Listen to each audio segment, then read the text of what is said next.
पौराणिक काल में एक थी लड़की। नाम था वृंदा। राक्षस कुल में उसका जन्म हुआ था। वृंदा बचपन से ही भगवान विष्णु जी परम भक्त थी। बड़े ही प्रेम से भगवान की पूजा किया करती थी।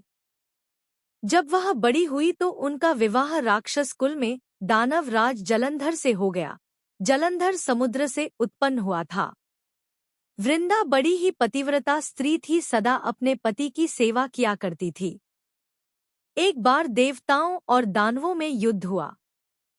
जब जलंधर युद्ध पर जाने लगे तो वृंदा ने कहा, स्वामी आप युद्ध पर जा रहे हैं, आप जब तक युद्ध में रहेंगे मैं पूजा में बैठकर आपकी जीत के लिए अनुष्ठान करूंगी, और जब तक आप वापस नहीं आ जाते मैं अपना संकल्प नहीं छोड़ूंगी।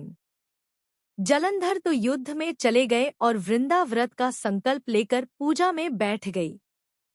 उनके व्रत के प्रभाव से देवता भी जलंधर को ना जीत सके। सारे देवता जब हारने लगे तो भगवान विष्णु जी के पास गए। सबने भगवान से प्रार्थना की तो भगवान कहने लगे कि वृंदा मेरी परम भक्त है, मैं उसके साथ छल नहीं कर सकता। पर देवता बोले, भगवान दूसरा कोई उपाय भी तो नहीं है, अब आप ही हमारी मदद कर सकते हैं।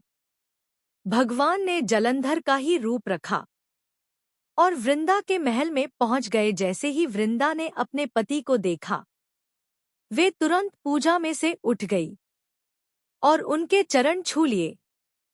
जैसे ही उनका संकल्प टूटा, युद्ध में देवताओं ने जलंधर को मार दिया और उसका सिर काटकर अलग कर दिया।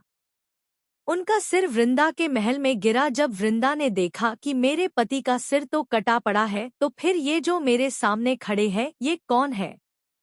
उन्होंने पूछा, आप कौन हैं जिसका स्पर्श मैंने किया? तब भगवान अपने रूप में आ गए, पर वे कुछ ना बोल सके। वृंदा सारी बात समझ गई। उन्होंने भगवान को श्राप दे दिया, आप पत्थर के हो जाओ। भगवान तुरंत पत्थर के हो गए। सभी देवता हाहाकार करने लगे। लक्ष्मी जी रोने लगी और प्रार्थना करने लगी। तब वृंदा जी ने भगवान को वापस वैसा ही कर दिया और अपने पति का सिर लेकर वे सती हो गई। उनकी राख से एक पौधा निकला। तब भगवान विष्णु जी ने कहा, आज से इनका नाम तुलसी है और मेरा एक रूप इस पत्थर के रूप में रहेगा, जिसे शालिग्राम के नाम से तुलसी जी के साथ ही पूजा जाएगा, और मैं बिना तुलसी जी के प्रसाद स्वीकार नहीं करूंगा। तब से तुलसी जी की पूजा सभी करने लगे और तुलसी जी का विवाह शालिग्राम जी के साथ कार्तिक मास में किया जाता है।